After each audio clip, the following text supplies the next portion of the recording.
Alrighty, it's 2 days before Christmas. What is a podcast, really?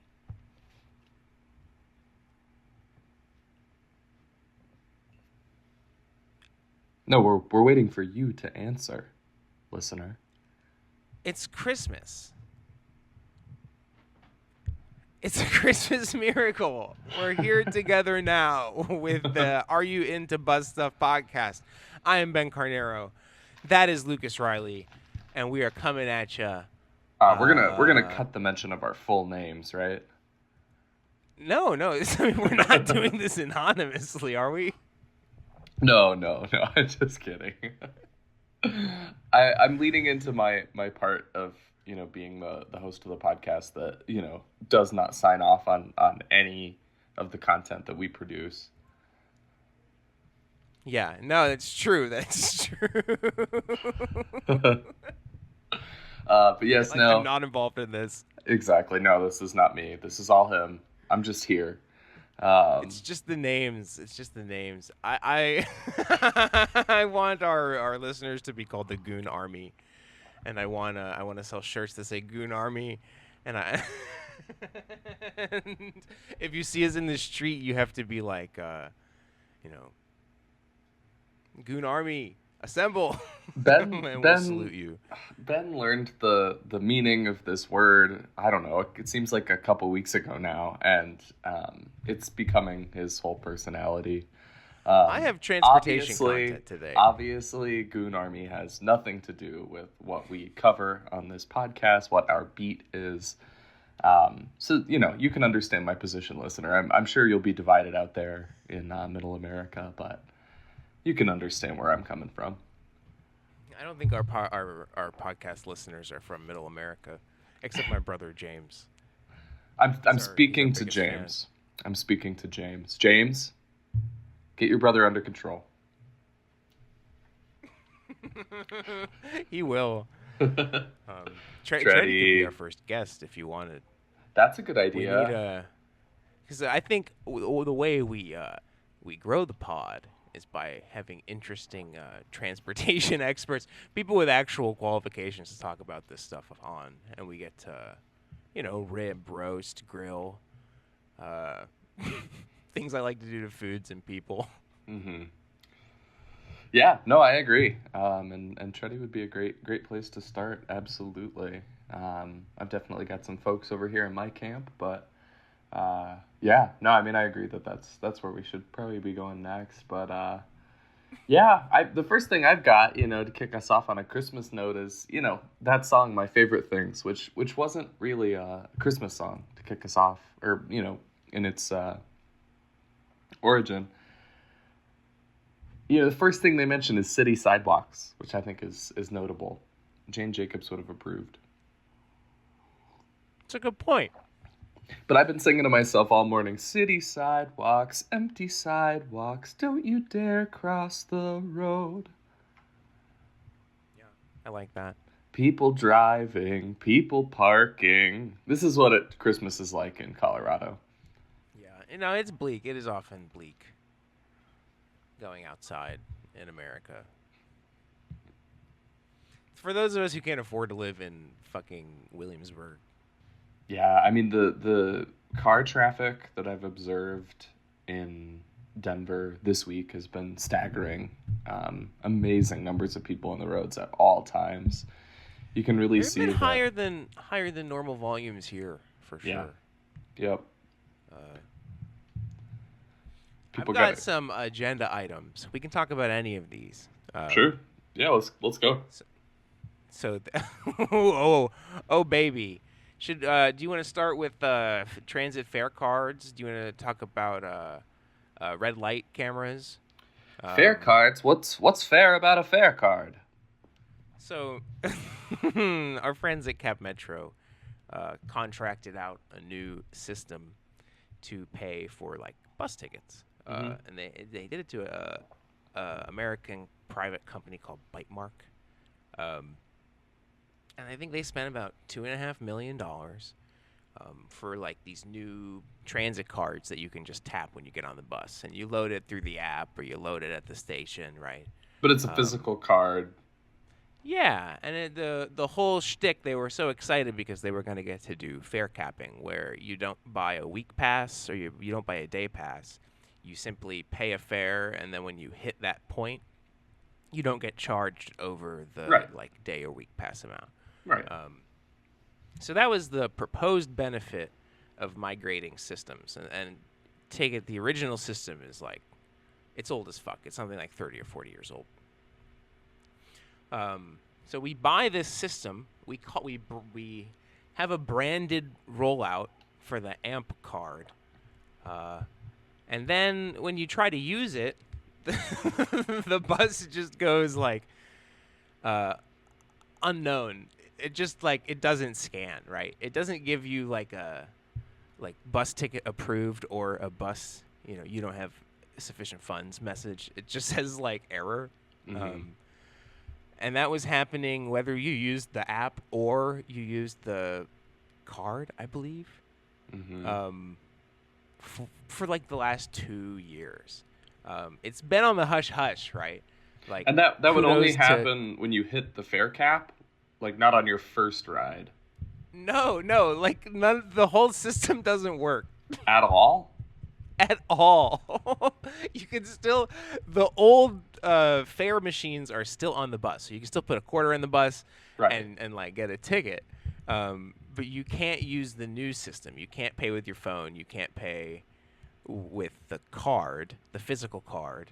Um, the whole thing is just so ridiculous. I mean, I rode the Um, bus. I rode the bus once while I was in Austin. so We, you of were course, you successfully purchased a I successfully purchased I don't know, 3 hour, whatever the like lowest cost one was, because I was just going one direction. I was gonna bike back. Um, yeah. No, I mean, they may have worked out some of the bugs. There was one point at which they couldn't collect fares. that's intense. Yeah, Uh, yeah. And to but no, so spend, it's like, so think about it this way: all the people who have iPhones were like, you would scan. You say you have like $10 in value on your card. You could scan it like an unlimited number of times, and the value on your card would never go down. Like there was something catastrophically broken in the new payment system to Mhm. where they weren't collecting fares on these events. It appears that they had some kind of backup, right, or some kind of log, and then they were able to go back and charge me maybe like 6 months after I had taken the rides. Um, but That could be a significant sum. Yeah. that put my balance in the negative, um, which basically it rendered my card useless. Like I even tried to top up to neutral, and then but my card, since it had been like delinquent for so long, it had been like flagged by the system and no longer worked. Wow. So I Wow. don't know. Well, and So it's no, just. the news here, the news, I mean, baby. what it really highlights for me is that they spent Cap Metro. Cap Metro is a para-governmental agency, or it's the government. Yeah, oh, it's the government, baby. I know it can work a little differently, different places, but Cap Metro spent. You said $2 million. Yeah, over. Cap Metro spent $2 million on this new fare collection system, right? And that's, I mean, it makes sense. When you run a transit agency, you need to spend money on fare collection systems if you're going to be collecting fares as part of your economic model. Fine, but that's $2 million of fares now that need to be collected in theory, right? I know there's other funding sources, but in theory, to pay for this broken system, so it can't even pay for itself. That's the really, really hard part, is that it couldn't do Okay, the bare here's minimum. the news. Here's the news. Cap Metro alerts introduction of fare payment system changes. Cap Metro is proposing an upgrade to how you pay for your rides. This is what we're working on. new validators that allow tap to pay using debit and credit cards. So they want like the New York subway. You should be able Right. to Apple Pay your way onto the train, which is Yeah. true. Like that's like the peak convenience upgrade, I think, Yeah. in the modern era. Introducing the new Umo payment app. So they've just found like another shitty vendor, it appears, to do the same thing, but again because they got completely stiffed by Bytemark. Or, I mean, maybe they didn't get stiffed, and, I don't know anything about this, but if I know anything about the history of government contracts, particularly as they relate to transportation, are we going to assume that all the money is being honestly spent on developing an app? No, but so think of it this way. It's like, okay, original fare system, like it came on the bus, like it's at least from before, like 1990, and then they signed this contract for a new payment system in 2021. Wow. And now they're introducing like, hey, we need to replace the system from 2021. So it's not for good reasons. No. Well, and you've told me time and time again about the fact that, for a lot of the money that's spent by Cap Metro, particularly on, capital improvement projects and infrastructure improvement projects, it's impossible to see where the money is actually going. Well, for the big contracts, because they keep it so tight to the chest with their trade secrets. So is it possible that, anything similar is happening here where, that $2 million was spent, not in earnest on making things better? No, I mean, I perused the contract, and it looked like Cap Metro did some due diligence as to, like, protect themselves from getting dicked here. So who's going to bite Mark? Bro, I don't know. I mean, I think the real issue is that, like, they don't have any when you use a software vendor instead of building something yourself, you can't make changes. And like you rely on them to fix it. We don't have a bite mark system here in Denver, but you are liable to get bit by this guy named Mark on RTD buses. But the fact that it's like, oh, so we have no recourse with them, right? Like we just have to replace the system. Yeah, is insane to me. Swing and a miss. And I mean, fortunately, Cap Metro doesn't make any money from bus fares. Like it's sort of reductive to say that, but their recovery ratio is it's not negligible, but if it completely went away, you could still run the bus. Mm-hmm. Yeah. Well, and I appreciate that. In this instance, that's why they've been able to, like, there's been no press about this. This happened in Chicago. This would be all over the news. Mm-hmm. Well, there's a, at least a reasonable only percentage 1% of Austinites ride the bus. Up to like 10% in certain central areas. Right. But it's really, we know how it is. If you've ever been a po' boy on the bus, it's just us po' folks. Yeah. But, I mean, I can appreciate that, the economic models that require fare collection to ride the bus, it's not the primary obstacle keeping people from using public transit systems. But, if you expect your public amenities, your public services to turn a profit, you have gone full capitalism brain rot. Well, transportation is something that people will pay for, right? In any society. Exactly. And it's... while I do believe that it's chill as hell to make public transportation free, I don't know. I think the MTA in New York is just a good example of the system itself thrives because it's revenue generating. I'm not saying that a system shouldn't generate revenue. I'm saying that one of its goals should not be to generate profit. Yeah. We love profit. It's our favorite word. The prophet Joseph Smith? He's my favorite prophet. Mm-hmm. Transit systems around the U.S. do generate profits of that type as well. I mean, talk to, any of your local bag people on your local bus, and you'll learn a thing or two about metaphysics. Okay. You guys, in our next installment of There's Nothing Funny About Traffic Deaths, we're going to talk about red light cameras. So red light cameras are illegal here in Texas. Do you know if they're legal in Colorado? No, we have them. We have them. At least I'm. You say that with contempt. No, no contempt. Just I know we have them. I think people in general are not very fond of them. Well, I want to go fast. It's like a camera. It's like a cop on a light pole. Mm-hmm. We definitely have the, smallest, most compact, most gymnastic police officers, cling to traffic lights and, try to write with a little notepad, try to write people's license plates down when they speed through red lights. Okay, I'm reading. This is the red light law in Texas, but it's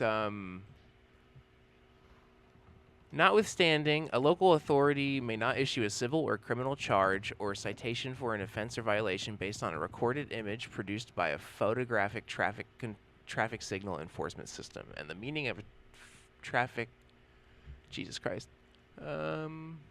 Yeah, we've got hella speed photo radar and red light cameras in Colorado. But here we go. So the meaning of photographic traffic signal enforcement system is that it consists of a camera system and a vehicle sensor installed to exclusively work in conjunction with an electrically operated traffic control signal and is capable of producing at least 2 recorded images that depict the license plate attached to the front or rear of a motor vehicle that is not operated in compliance with instructions of the traffic control signal.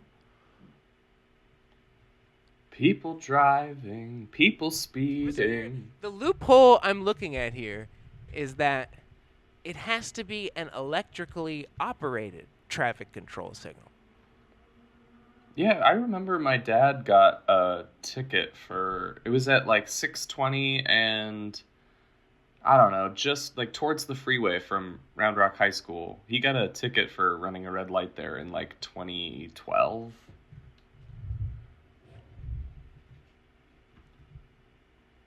And it was a sensor. He like got it in the mail. So here's the thing. It's like, okay, it's illegal to have a camera on a light that tickets you if you run it. But is it illegal to have a speed camera that tickets you if you're speeding? Ooh. I don't think so by this law. Is it illegal to have a camera that tickets you if you run a stop sign? I don't think so by this law. That's what I'm getting at. Because I live in Texas and I want to like fuck around with nanny state technology and try to monitor my neighbors. And I just want to know, like, can I sell it to the cops? If you were monitoring it. Well, right, if I build something interesting. Huh. Parking enforcement could be done digitally, and it could be you could farm money by making like video vision technology for parking enforcement. Yeah, I mean it's already it's just unpopular. racket. People don't want to be farmed. No, I mean it's already farming. You just get someone in a weird little Daihatsu or whatever. Currently, replace that person with a robot is more efficient at taking your money. Nothing's worse than a parking ticket. It's super annoying. You know what is worse than a parking ticket? A traffic death. There's nothing. Hey. There's nothing funny about traffic deaths. Da da da da da. Do you have any? The craziest thing that happened to me making the traffic death map is I was telling my coworker about it, and then she's like, "Oh, mine's on there." What? She had got someone? She had a kill. She had a confirmed kill. Oh no. I don't It's know. sad. I mean, the whole thing was really sad. Someone committed suicide by jumping in front of her car. Like on the freeway or Which to be fair, is the sketchiest story, but I do believe her. yeah. To be fair, that is a sketchy fucking story, and that is what you would say if you did it on purpose. But I believe her. Yeah, my ex-boyfriend was so sad. He jumped out in front of my car. Yeah. That's a little fishy. Do you have any data or um, data sets that might help the listener identify how many people are dying because of red lights being sped? That's a great question. I mean, any fatality at a signalized intersection, I think, is because of the signalized intersection. Um, because I mean that you could argue that's like a plurality of incidents. It could be something like 20 to. It could be something like 20 or 30%. I think. Mm-hmm. Because half of them are just freeways. Then you got a lot of state roads and arterials.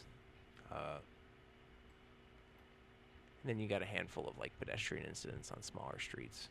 Mm-hmm. And smaller conflict points, non-signaled crossings. Pepper those in there. But all those like arterial and state road deaths, like half of those are intersections. Mm-hmm. And I'm ballparking all these figures. Of course.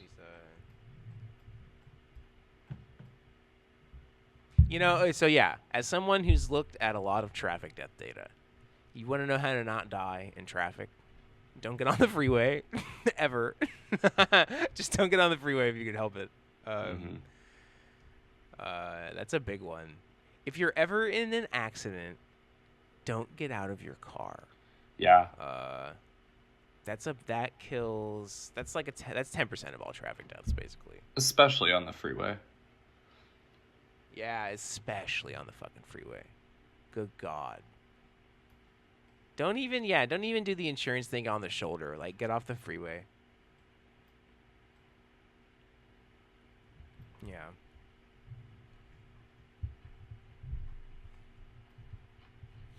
Oh, and don't walk or bike. Don't walk don't or you bike fucking dare. in the poor part of town. Yeah, for real. Just, bike around, leave your $2 million chateau, go to your local, take the protected bike lane to your local park, bike around the park, and go home. Okay, so the other stuff I've got on my agenda, it just says, these are my notes. It's just texts to myself. USA pedestrian safety crisis, airplane fallacy and mapping, and pedestrianizing Congress / ciclovia. I think which of those do you want to talk about? I'll take airplanes for 200, Alex. Okay. So there's a gentleman in Salt Lake City who runs a skateboard shop. He reached out to me, but he was talking about mapping traffic deaths, traffic incidents, traffic violence, and how are you familiar with the airplane fallacy, where the planes are coming home and they were like, oh, we got to strengthen these parts because these are all the parts that got shot. You know what I'm talking about? Oh yeah, okay, yes. I'm not explaining this well. Do I really have to Google it? I think I do. Yeah, no worries. But it's that the things that get damaged get the most attention, and then the things that haven't gotten the attention because the damaged things were getting attention break, right? Well, yeah, it's the survivorship bias. It's a logical error that leads to false conclusions by concentrating on the people or things that made it past a particular selection process. Mm-hmm. So in a sense, it's like all the areas with pedestrian deaths are the places that are safe enough, sometimes like safe enough to walk in the first place. Uh, and the areas without them are simply like not safe at all to walk. Because yeah, just simply no one is So it's walking like at just all. the presence of traffic deaths is not an indicator by itself of roadway safety. Mm-hmm. So it's Yes. like, I guess the example would be like in this area, all the roads out by like Lake Travis and Westlake, and a lot of those are like sketchy. You can't walk, you can't bike. Like Mm-hmm. long, winding, hilly country roads. And there's no traffic deaths there, really. But it's just because no one's walking on them. Right. And so it's like, Well, how do we map, how do we estimate engineering safety on a scale, or just just being cognizant of that? mm-hmm. It's a great question. I mean, I think one of the primary ways that I think about it when I'm getting around the city and when I'm looking at the death map is that there are barriers that I must cross that I know are more daunting, more dangerous.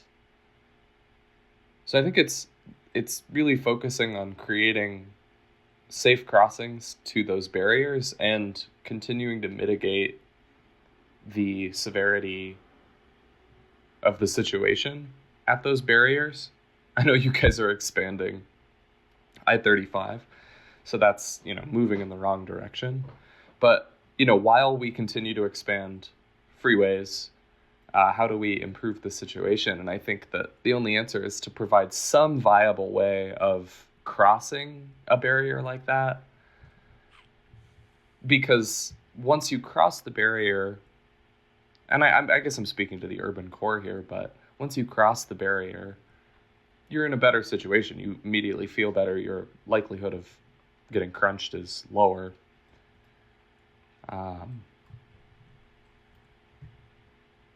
I guess my question is, what value is there in talking about those hilly roads in the context of urban design? Because that's not really an urban space, is it?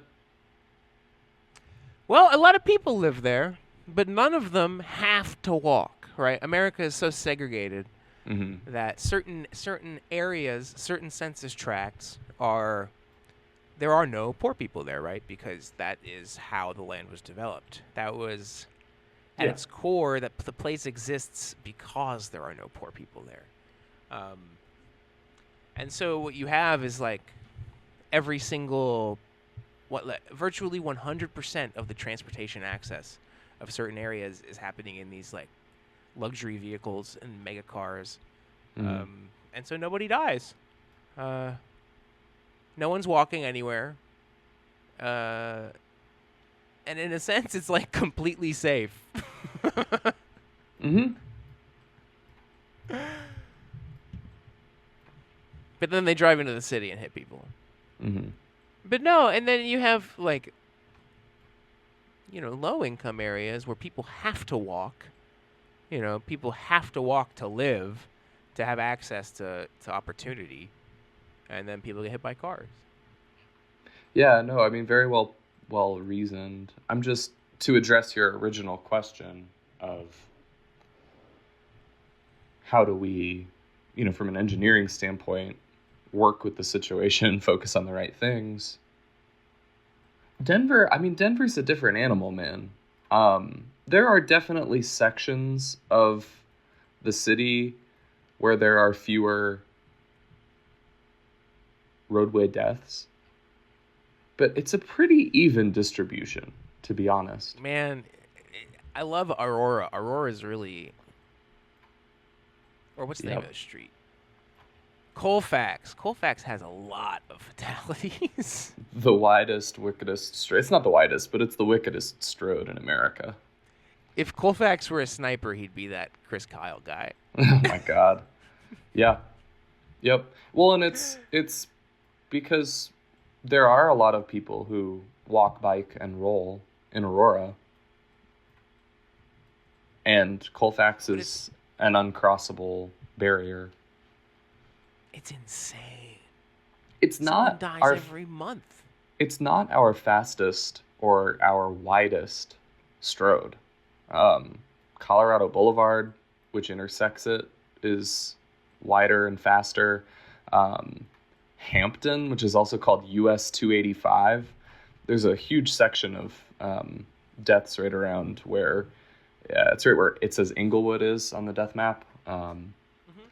That road is absolutely bananas. I recommend throwing um, Google Street View down at Hampton and either University or Colorado, where it sort of stops being a freeway. But now I'm going up to look at Boulder. Boulder is a little bit more distributed, like Denver, or sorry, like Austin. It's much smaller scale, but there's a less even distribution of where the fatalities are occurring. Where's Hampton and University? South of where 20 I-25 kind of like wiggles. It's south of the University of Denver. Hampton and Okay. University. So if you're taking 25 down, you'll intersect with Hampton, which is also Colorado 30 or US 285. And then if you go due west, um, there's the Welsher Golf Course. And then there's the Cherry Hills Village area, which is where a lot of the professional athletes live and some of the swankiest houses. It's all, gated and um, patrolled. Cherry Hills Village. Okay, Hampton. I'm so lost. Broadway. Go Siri. east. Go east from Broadway. But, I mean, this is sort of proving your point in a way, because there are roads that I would definitely be, like, more daunted to cross than Colfax. Because Colfax is, in most spots, currently, two traffic lanes in each direction, and a turn lane, typically. Um, Hampton is at least 3 lanes and a turn lane. Colorado Boulevard is Is it usually is it Boulevard? Is it Colorado Boulevard. It's Hampton Avenue. He didn't tell me it was spelled Hampden. Hampton. Hampton. How are you spelling it? You H made it A sound. M. I was searching for like 5 minutes because I was looking for Hampton. Oh, like Hampton. Yeah, yeah. Hampton. No, yeah, Yeah, I mean, this Hampden. intersection does suck. It's terrible, but you're onto something here, because no one has died at the intersection of Hampton and Colorado. There's one poor soul on Sunday, July 24th, 2016, at the corner of Hampden Now, I and will say, I University. think we may be able to predict pedestrian safety metrics. So it's like if an intersection like Hampton and University will have it will have a high incidence of minor vehicle collisions, Mm-hmm. and I think that's a perfectly good enough predictor of its pedestrian safety, Mm-hmm. right? I mean, I think y- the two best predictors are going to be something like square footage, so simply area, Mm-hmm. um, and then after area, probably just incidents of collisions. Mm-hmm. Yeah, I mean, that makes a lot of sense. But I mean, just thinking about how city users are using this intersection, crossing over it, unless you're a through traveler, the only destination on the south side is Cherry Hills Village, which is largely mansions and very fine houses and the country club. So there's really no destination over there. So there would be very few reasons to walk across the street there because all of the city users in that district use motor vehicles to get around. And it's patrolled. Like if you go over there and, historically, I've put some of my teammates in there to solicit, to knock doors. We get, the cops called on us immediately because that's just what type of neighborhood it is. If you don't look right, love it. if you don't look like you belong, you get the cops called on you. It is definitely that sort of residential enclave. And on the north side of it, right at that, on the northwest corner of the intersection, there is a supermarket. So that's a huge generator for traffic and travelers. So even if there are more people walking or biking there from the neighborhood above it, maybe from, even the University of Denver, which is up at Evans and University, give or take, it's a college campus, so it takes up some space. There's certainly folks that, bike to that King Soopers, but they don't have to cross the mega road of Hampton or, the slightly less mega road of University. But if they did, I'm sure we would see a lot more deaths there if the supermarket were on the other side of the road. So just coming back to your point, it's true that deaths on the map are not the only indicators of safety issues. And that's important to keep in mind. And it's, the whole equity issue. This is a banger intersection. I've got 5 lanes going in one direction and 4 going in the other. Oh yeah, baby. That is a thick road. Whenever I see the dashed lines, helping people know where to turn, and then there's 5 options of lanes to turn into, that there's a ton. This church is called Brave Church because you got to be brave to get to church. Exactly. Yeah, Denver's a special hell, bro. It really is. And yeah, listeners, I know we do a lot of talking on the pod about Denver and Austin. So if, what we're saying is resonating with you, with your city, would love to, hear what intersections you'd like us to look at and talk about, or, challenge our ideas here if your city is operating differently than what we're seeing. I'm here at this intersection where the 6 meets the 391. 391? Or the Kipling. Oh, yeah, baby. Oh, this yeah. This is a lovely little... It's like a 3/4... it's like a 3/4 cloverleaf, and then if you follow the freeway, the next one over is a cloverleaf. Mm-hmm. And I love these detailed LiDAR scans of urban wasteland. It's so pleasant. No, man, Google is so real for LiDARing the whole world except for China. Mm-hmm. The one at Wadsworth... This is the coolest shit Google ever did for anybody.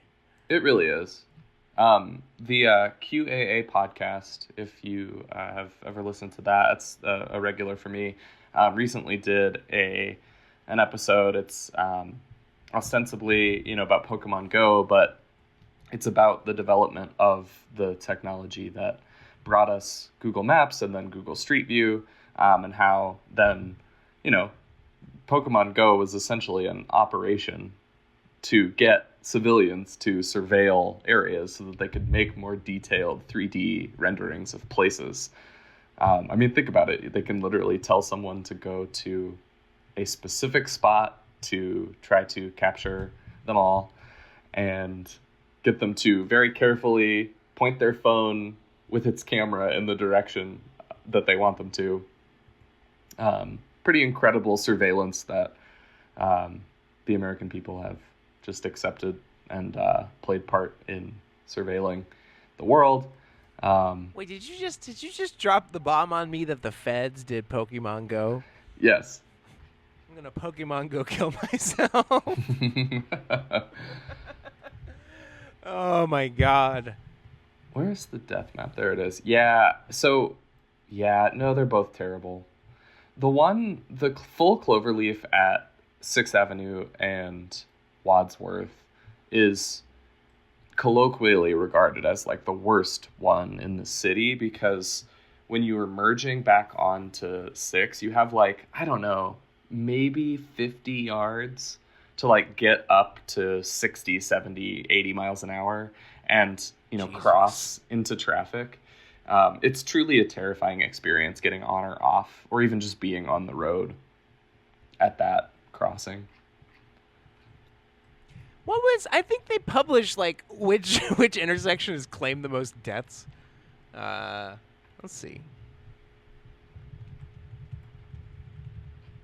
As the traffic death expert, I should know this already, but I don't.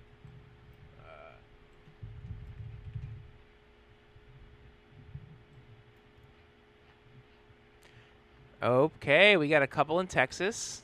Nothing in Denver. Grand Boulevard and Montgomery Street, St. Louis, Missouri is up there. Grand and Montgomery.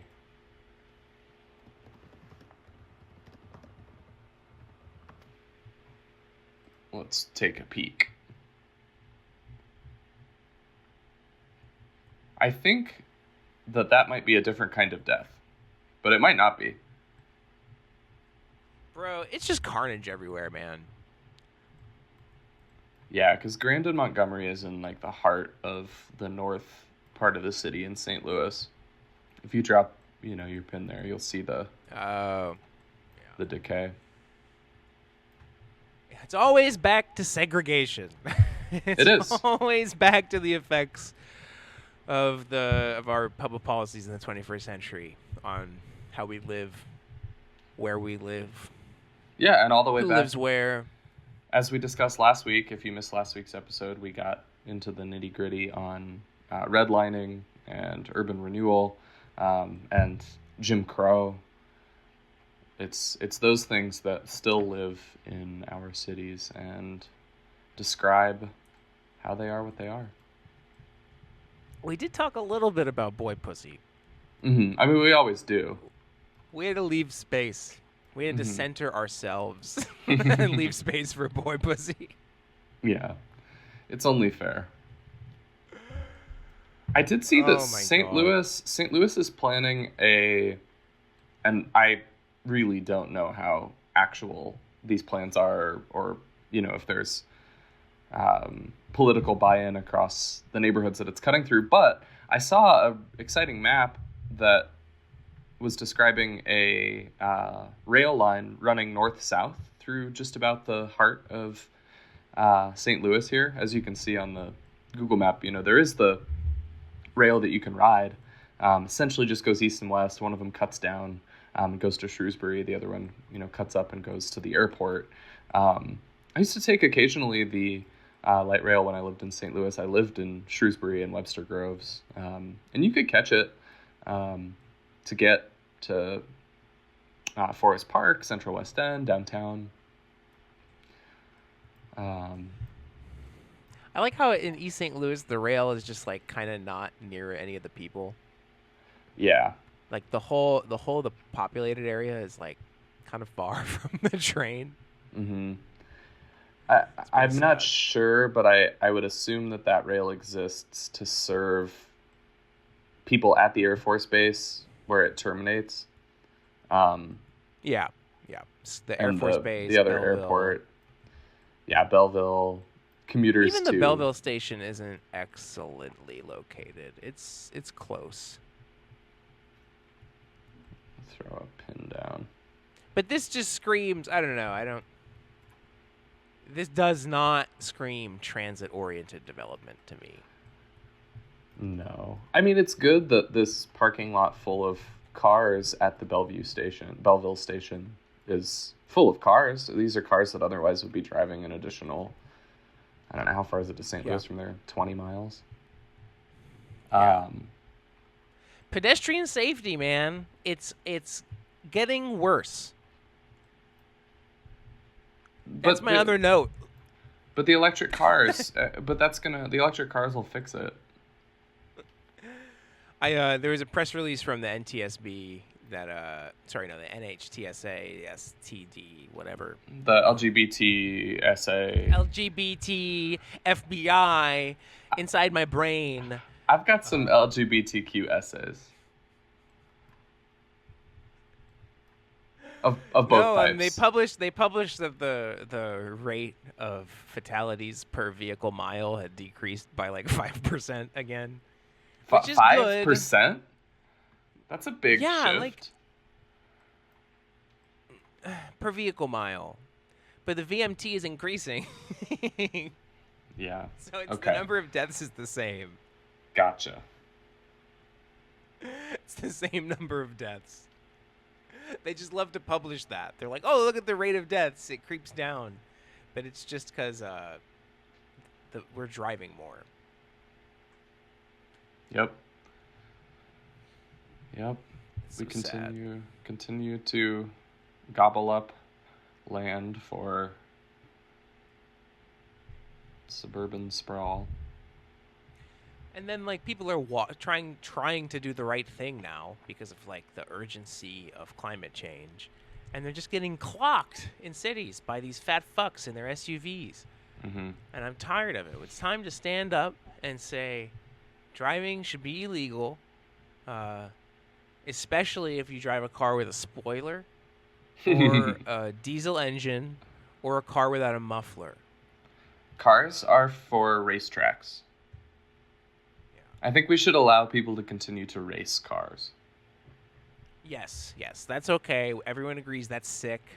That's sick as fuck. But you should be dead ass be arrested if you go like 10 above the speed limit. Mm-hmm. Yeah, I mean, well, and it's interesting because some of our urban areas are becoming denser. I mean, there's parts of Denver that are building up, and I think this is a good thing in the long run. But it's just interesting how pervasive car culture is. I was riding the bus, and this guy got on at a light rail station where my bus crosses through. And at this light rail station, they have built a pretty decent stock of housing. There's some, high-rise, like 6-8-story apartment buildings. And, they're all for, millennial yuppies going to college or working their first, tech job or, whatever job they have to be able to afford to live in Denver. It's like $2,000 for a studio apartment, right? It's not ideal. But this guy gets on the bus and he's kind of like looking at these apartment buildings and he goes, another fucking ugly, stupid apartment building. They just need to build houses so everyone can have a garage. And I was like, whoa. Hell yeah. Hell yeah, bus brother. Yeah, bro. You guy on the bus. Yeah. I think everyone on the bus is so poor that it's like people look down on you just for being on the bus. So sad. It's so pitiful. Yeah. The state of affairs.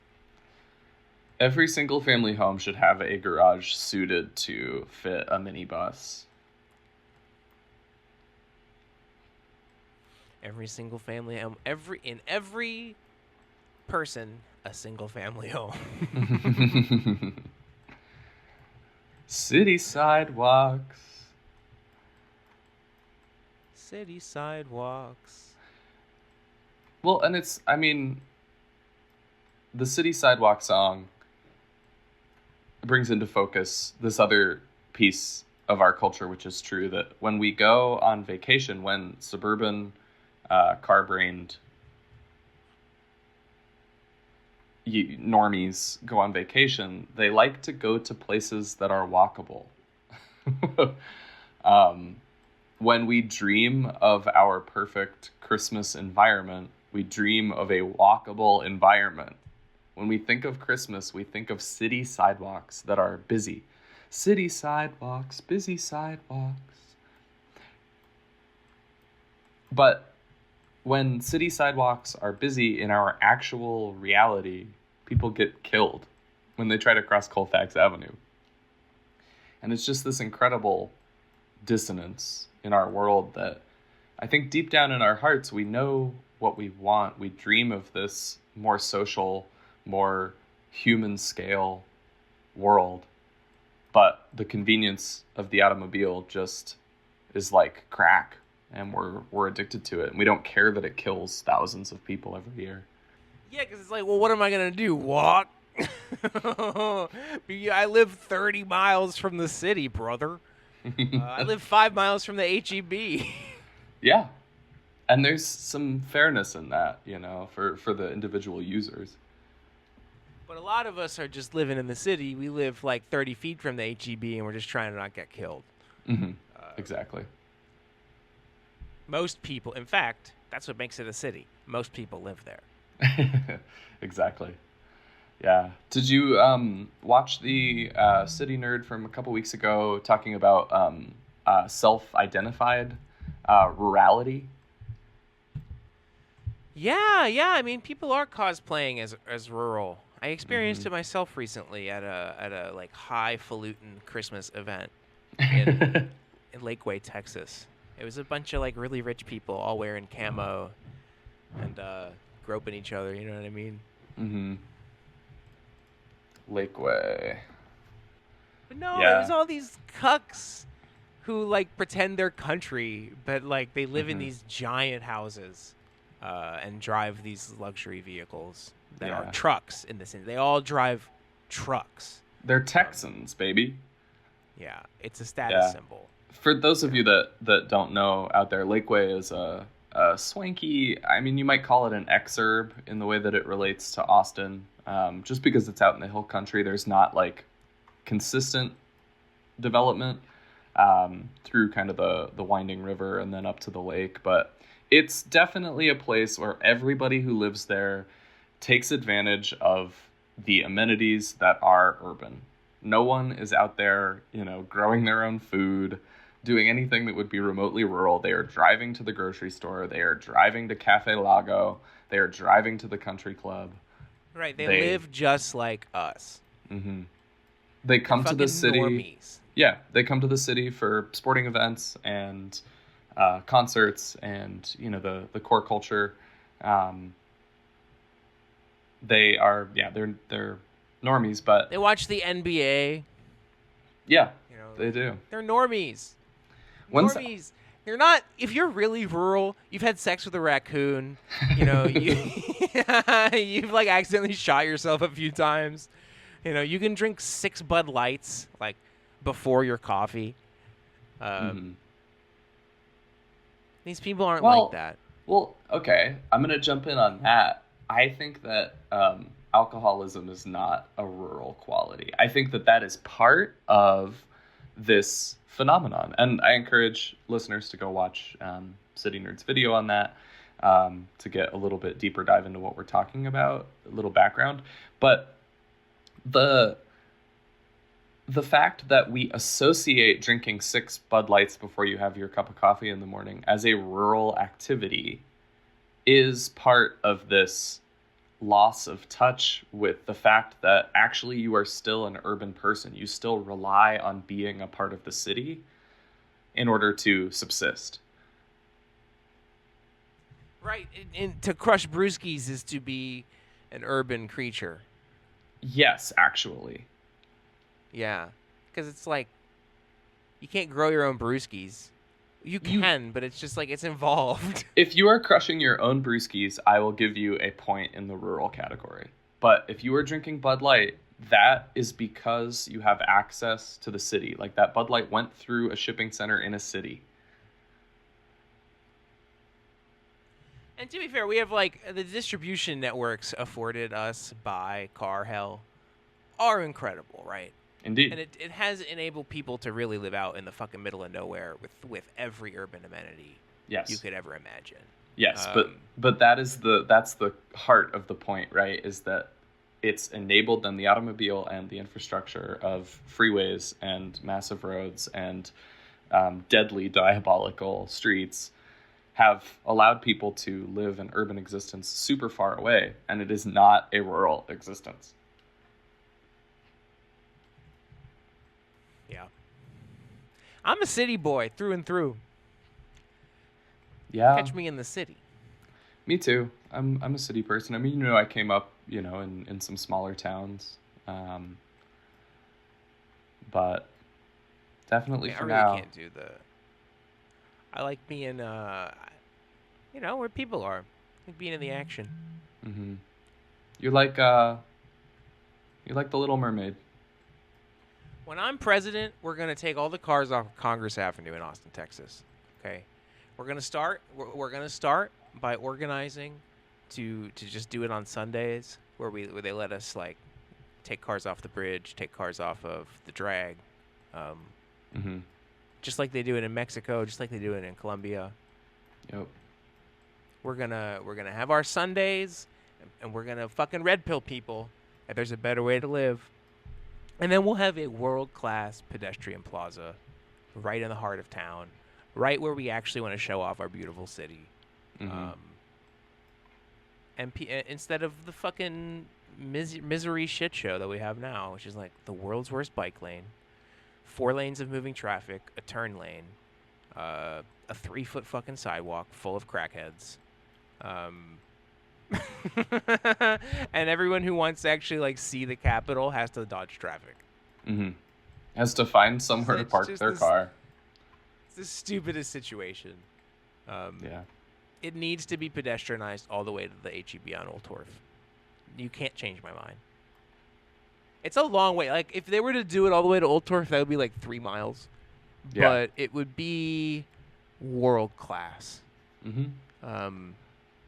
It is the number one pedestrian corridor in the city. It is the number one bicycle and scooter corridor in the city. It is the heart of our city. And it is a straight fucking line all the way to the Capitol, and it could be so dank. It could be such a beautiful, vibrant place. Hmm. And I mean, Because it already. it's like South Congress is characterized by street performers, and as someone who has street performed on South Congress, no one can fucking hear you. You Yeah. either need an amplifier or you have to like scream your lungs out, Hmm. which I tried to do for years. And I mean, it's clear that the city district is already performing, even given the terrible infrastructure situation. So, you're right. If Right. you could pedestrianize it, it would make it world class. No parking required. But we do a park. But we make If you want somewhere to park, you got a goon for it. No, we got to make sure to say goon for it. What's enforcement look like on that? They'll ticket you. It's like 2-hour free parking. It's the weirdest thing. I don't even know how they enforce that. No, I mean how do you enforce your goon? Goon for it? Yeah. You just can't come. And we Just use no the red coming. light cameras. We'll use the red light cameras to zoom in on folks. Goon Army, we need you more than ever. Also, any other listeners who are repulsed by my co-host here, we need you to please stick around. I promise I'll do my best to moderate. We need you more than ever. We need you to help organize against traffic violence. It's but true. Don't you dare come. Jesus. Oh, well, Jesus is the reason Don't for you the season. do it. This is our Christmas episode. This is our family-friendly Christmas episode. Feel free to share this with your kids. Oh, no. Don't add us on social media, though. We are not liable for any of this content. Oh, well, thanks for joining us for another week of Are You Into Bus Stuff, where pedestrian deaths are never funny. Hope you have a good Sometimes Christmas, good Hanukkah. Hanukkah's like right on Christmas this year. Oh, that's sweet. Good for the Jews. Is it? No, I mean, I think it's good for it to align so they don't feel left out. Mm-hmm. Yeah, that makes sense. Kwanzaa's always at the same time.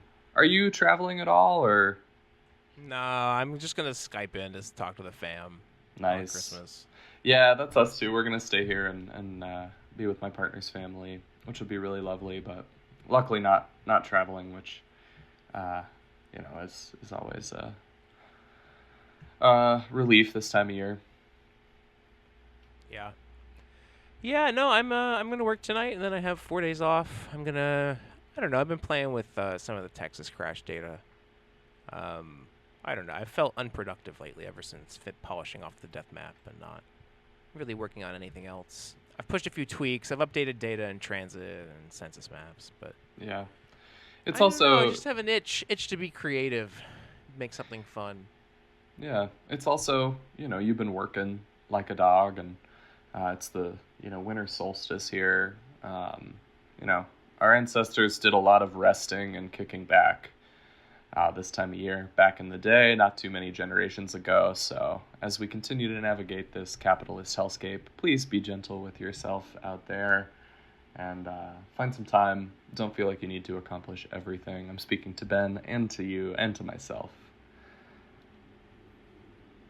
No, but you should definitely start a podcast, especially if you feel called to do so. Hmm. I'm almost like like the prophet Joseph Smith. Hmm. Your podcast can't possibly be worse than ours. That's not true. Our podcast is excellent. We have 4 followers on Spotify already. That's incredible. Yeah, I know. It rocks. It's good shit. To you 4, don't you dare come. God damn it. Goon Army, Goon Army, I- stay I'm- strong. I'm going to go ahead and do this. Stay in your trance-like state. I'm going to go ahead and interrupt this. And I mean, this feels insane to do, but, you can find us on Instagram and Threads, at least me. I'm at Blurbinist, which is like urbanist with a BL in front of it.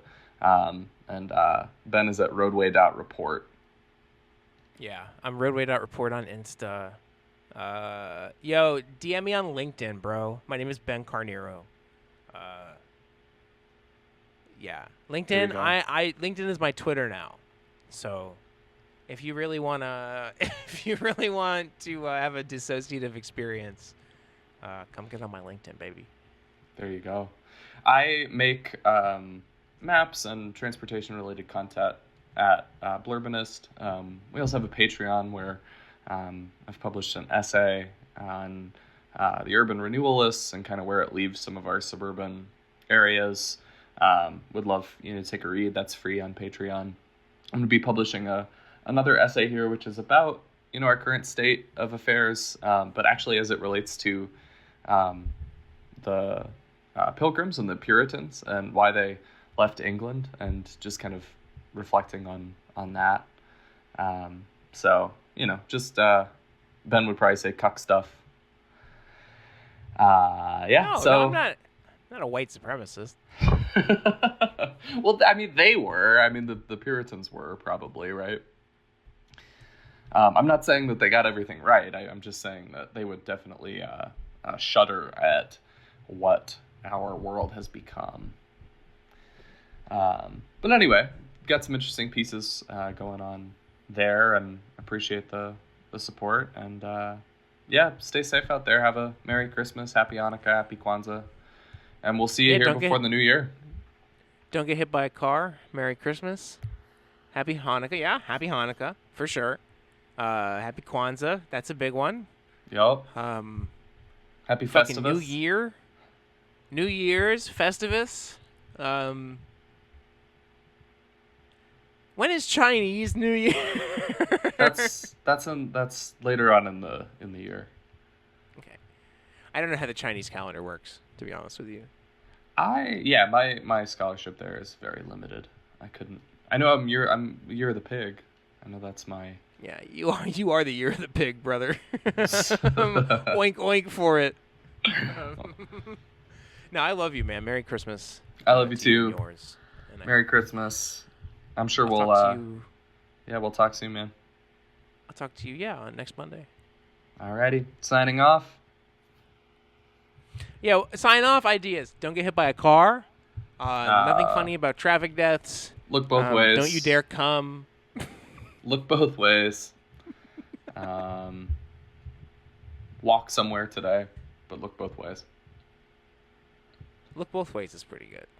Yeah. It's kind of bleak. Well, I don't know. I mean, our world definitely requires us to look both ways. No, just fucking dart out in there, man.